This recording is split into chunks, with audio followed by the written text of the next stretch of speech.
Mahalaleel. Je vous prie de trouver Matthieu, le chapitre 19.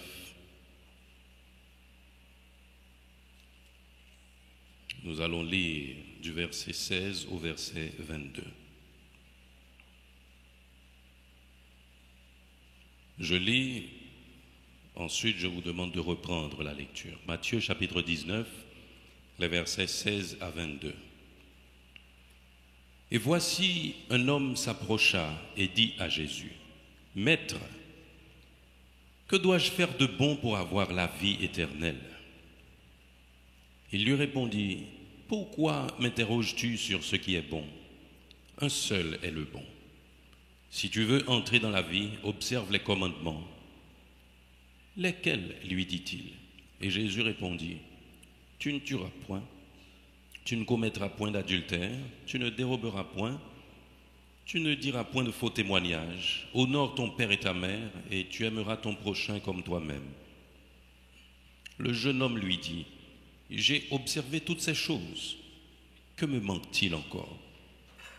Jésus lui dit, « Si tu veux être parfait, va, vends tout ce que tu possèdes, donne-le aux pauvres, et tu auras un trésor dans le ciel. Puis viens et suis-moi. » Si vous avez cette portion, nous vous prions de lire, s'il vous plaît. Allez-y.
Un trésor dans le ciel.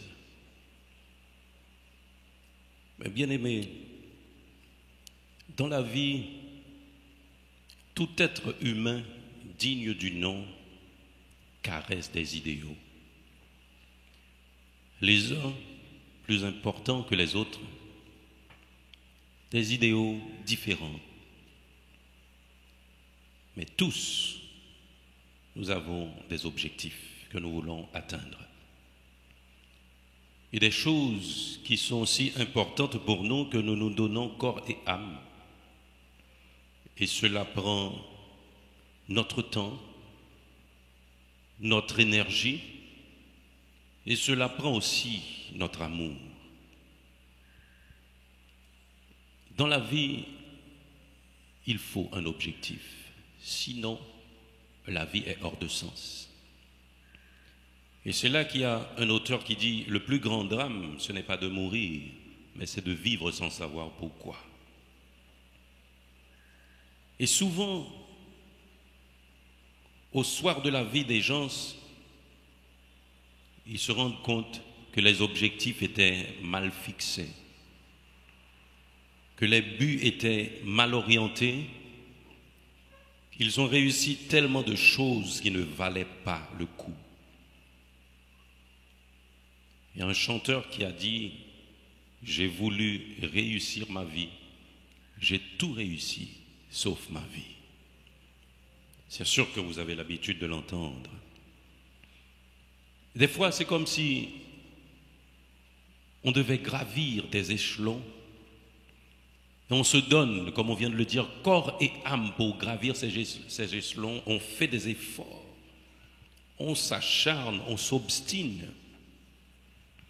Et puis, arrivé au haut de l'échelle, on se rend compte que l'échelle était appuyée sur le mauvais mur.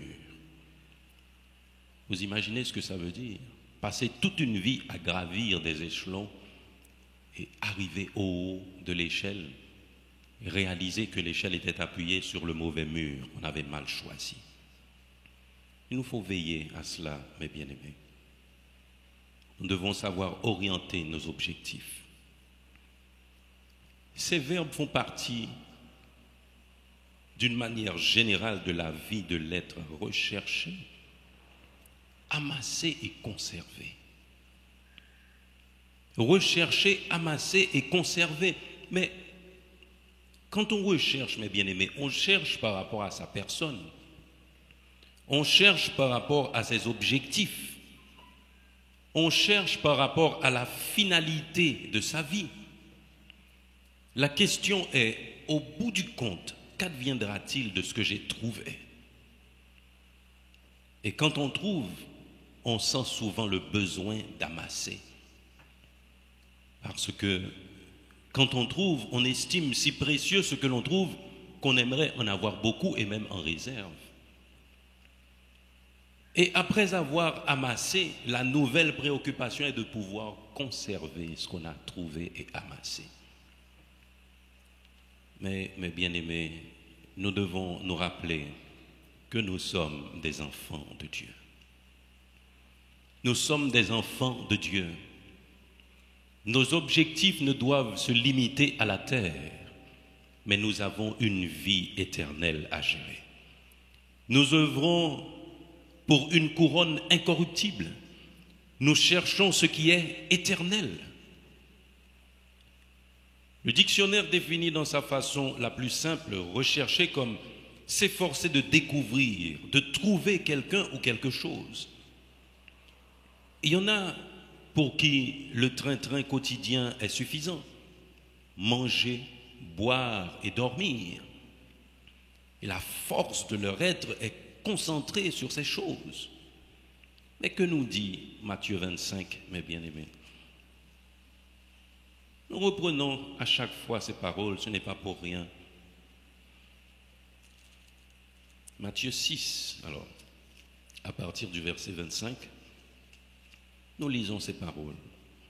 Ne vous inquiétez pas pour votre vie de ce que vous mangerez, ni pour votre corps de quoi vous serez vêtus. La vie n'est-elle pas plus que la nourriture et le corps plus que le vêtement? La parole continue pour dire, regardez les oiseaux du ciel, ils ne sèment ni ne moissonnent, ils n'amassent rien dans les greniers, votre Père céleste les nourrit. Ne valez-vous pas beaucoup plus qu'eux? Qui de vous, par ses inquiétudes, peut ajouter une coudée à la durée de sa vie? Et pourquoi vous inquiétez au sujet du vêtement? Considérez comment croissent les lits des champs, ils ne travaillent ni ne filent. Cependant, je vous dis que Salomon lui-même, dans toute sa gloire, n'a pas été vêtu comme l'un d'eux. Eh bien aimé, la Bible nous dit dans ce même passage, ces choses, ce sont les païens qui les recherchent. Et il nous dit, cherchez premièrement le royaume et la justice de Dieu. Et toutes ces choses vous seront données par-dessus.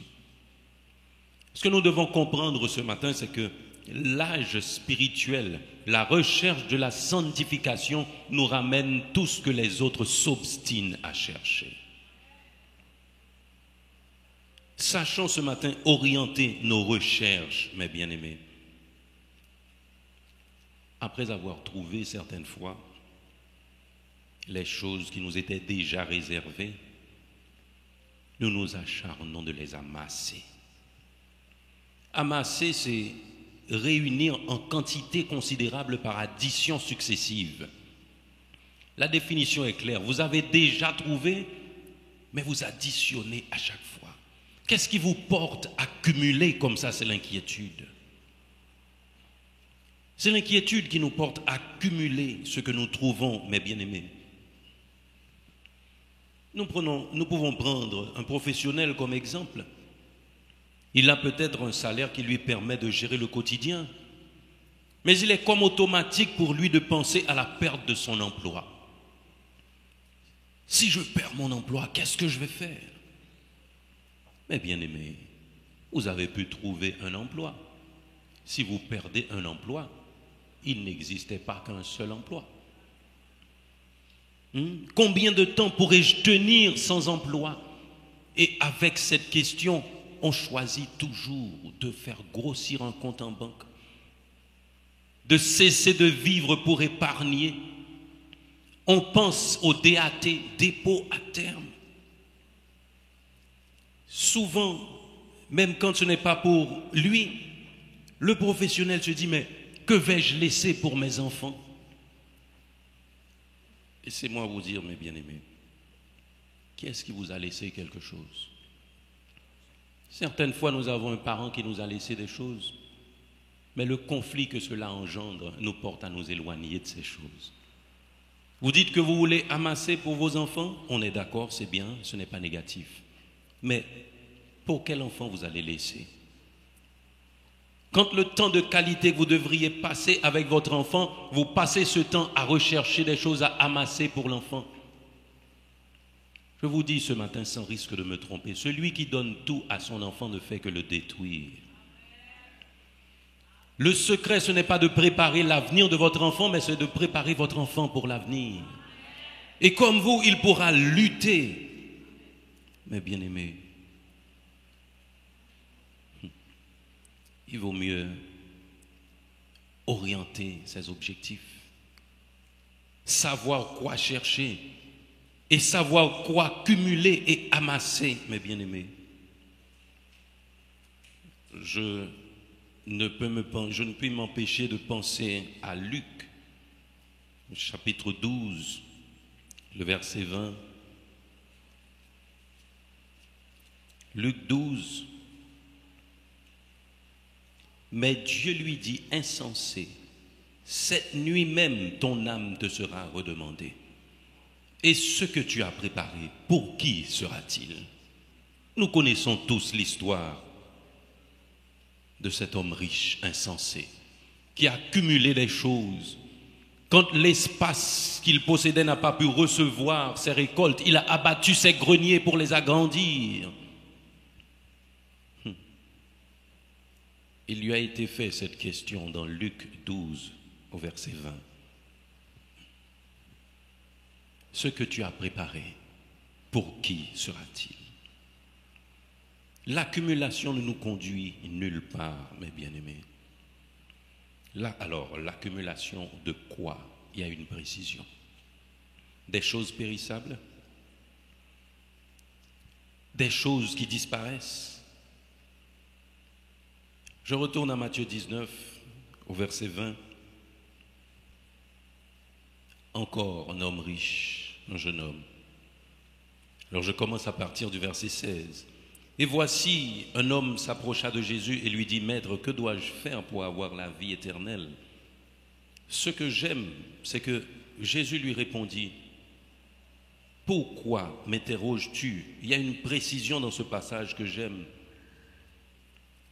Que me manque-t-il encore? Il avait fait tout ce que Jésus avait énuméré.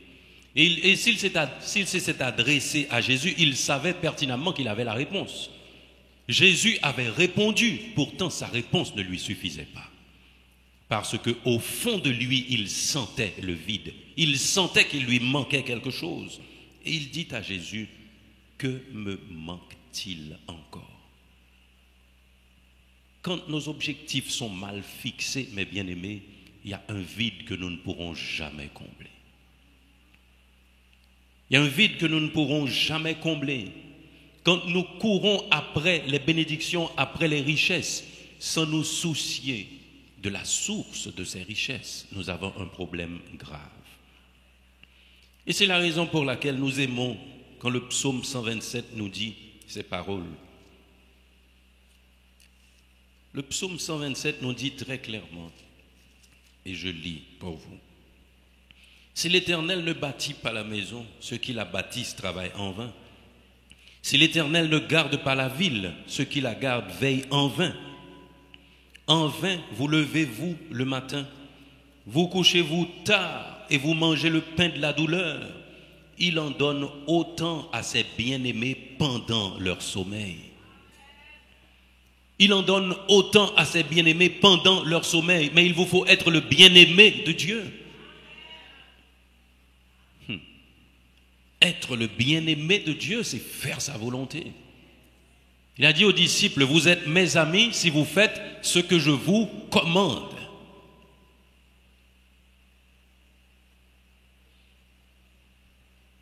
Après avoir recherché, amassé, accumulé, nous avons maintenant le souci de conserver, de maintenir en bon état, de préserver de l'altération et de la destruction.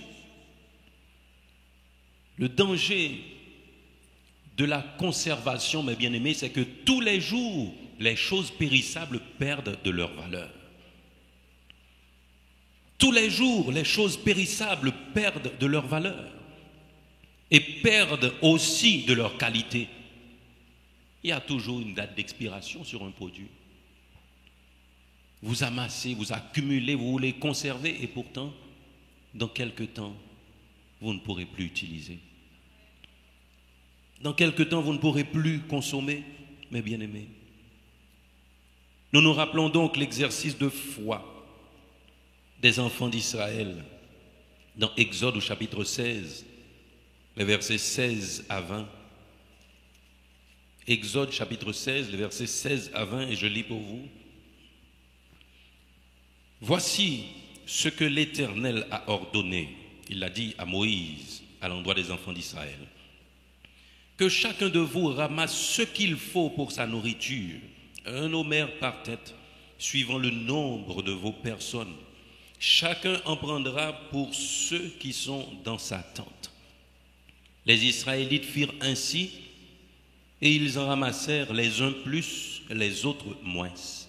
On mesurait ensuite avec l'homère. Celui qui a ramassé plus n'avait rien de trop, et celui qui avait ramassé moins ne manquait pas.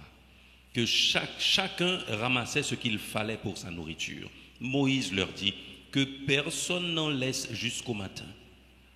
Ils n'écoutèrent pas Moïse.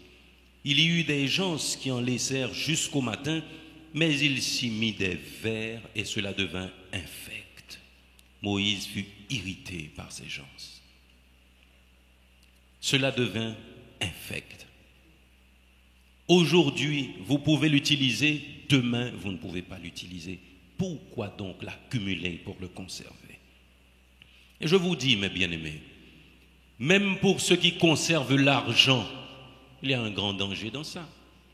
Vous mettez votre argent à la banque. Quand vous regardez sur une année combien d'argent on vous donne, c'est comme une plaisanterie. La quantité d'argent qu'il vous faudrait déposer pour avoir quelque chose de substantiel ne va jamais se trouver d'un seul coup dans vos mains. À moins que vous... Je vous en fais grâce. Mes bien-aimés, conservez l'argent.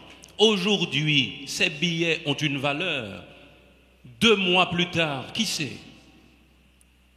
Vous pouvez avoir 10 000 $ et aujourd'hui pouvoir acheter une petite voiture. Qui vous dit que dans quelque temps, ces 10 000 $ pourront acheter une bicyclette? Ah ben, vous riez, mais c'est vrai. Parce que je me rappelle comme si c'était hier. J'avais reçu un cadeau, un portefeuille. Et en général, on dit quand on donne un portefeuille à quelqu'un, il faut que ça ait un petit peu d'argent. Parce que l'argent attire l'argent. On m'avait fait cadeau de ce portefeuille avec 20 $ américains dedans. Ces 20 $ ont passé 1 an dans ma bourse. Et quand j'ai changé ces 20 $, ça m'a donné 300 gourdes. Vous imaginez à quelle époque c'était. Aujourd'hui, nous produisons en gourdes. Parce que la monnaie de notre pays, c'est la gourde. Eh bien, conservez-les pour voir ce qui va se passer. Aujourd'hui, avec 300 gourdes, on ne peut même pas acheter 3 $ américains. Même l'argent perd de sa valeur, mes bien-aimés. Ça ne se déchire pas, ça n'a pas de date d'expiration et pourtant, ça perd en valeur aussi. Nous prenons comme les enfants d'Israël pour un jour, parce que le Seigneur nous dit, à chaque jour suffit sa peine. À chaque jour suffit sa peine. Et le plus grand danger, c'est que ce que nous amassons, ce que nous conservons, qu'est-ce qui s'ensuit? C'est la mort. Jésus a dit à l'autre, aujourd'hui même ton âme te sera redemandée. Et ce que tu as préparé, pour qui sera-t-il? Eh bien aimés, nous recherchons, nous amassons, nous conservons, mais il nous faut savoir quoi rechercher. Et notre invitation par l'Esprit ce matin, c'est de vous dire de rechercher la sanctification. Recherchez la sanctification sans laquelle nul ne verra le Seigneur. Nul ne verra le Seigneur. Les choses qui iront dans l'éternité, mes bien-aimés, ne sont pas nos comptes en banque, ne sont pas nos belles voitures, ne sont pas nos jolies maisons, mais c'est l'état de notre cœur qui nous conduira au ciel. C'est le fruit de l'Esprit qui nous conduira à bon port, mes bien-aimés.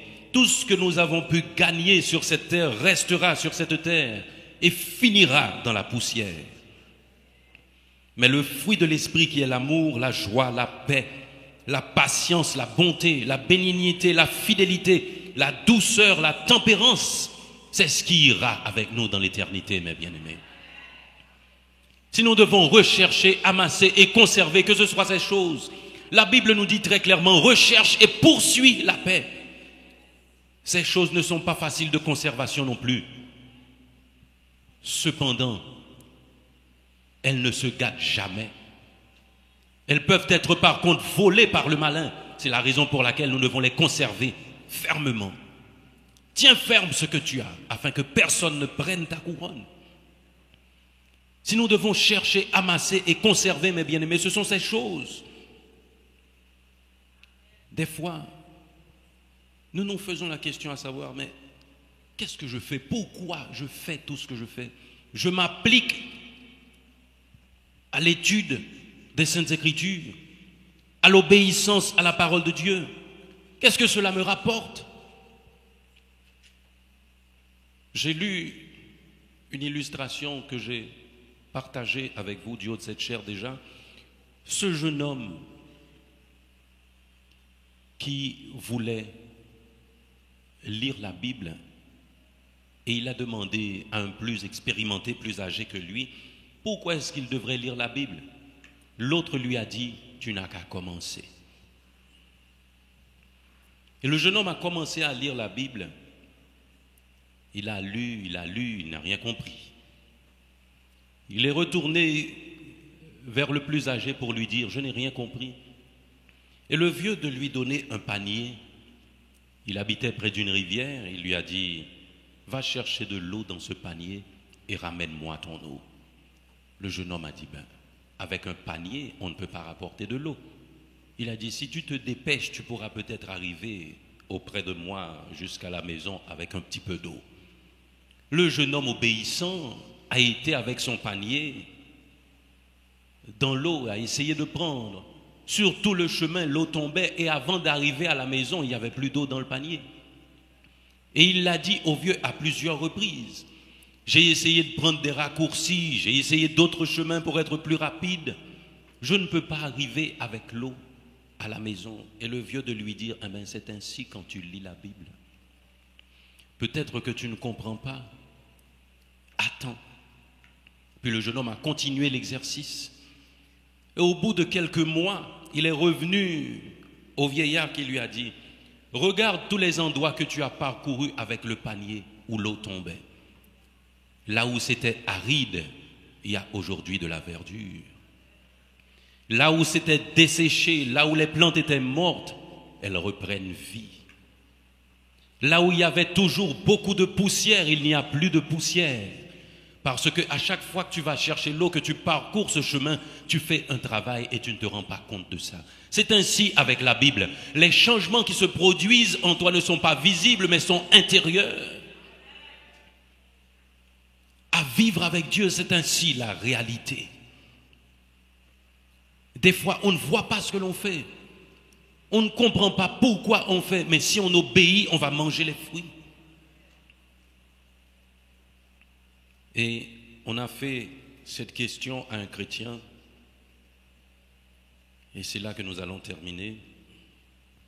La question c'était: qu'as-tu gagné en priant Dieu, en lisant les Saintes Écritures régulièrement? Et celui à qui la question a été posée, il a souri et il a dit: je ne vais pas répondre à cette question. Mais je veux plutôt répondre au contraire. Qu'est-ce que j'ai perdu en priant et en lisant la parole de Dieu régulièrement? J'ai perdu la colère en priant Dieu régulièrement. J'ai perdu le moi haïssable en priant Dieu. J'ai perdu l'orgueil en priant Dieu. J'ai perdu la cupidité en priant et en lisant la parole de Dieu régulièrement. J'ai perdu l'envie, la jalousie en priant Dieu. J'ai perdu la convoitise en priant Dieu et en lisant sa parole régulièrement. J'ai perdu l'égoïsme en priant Dieu.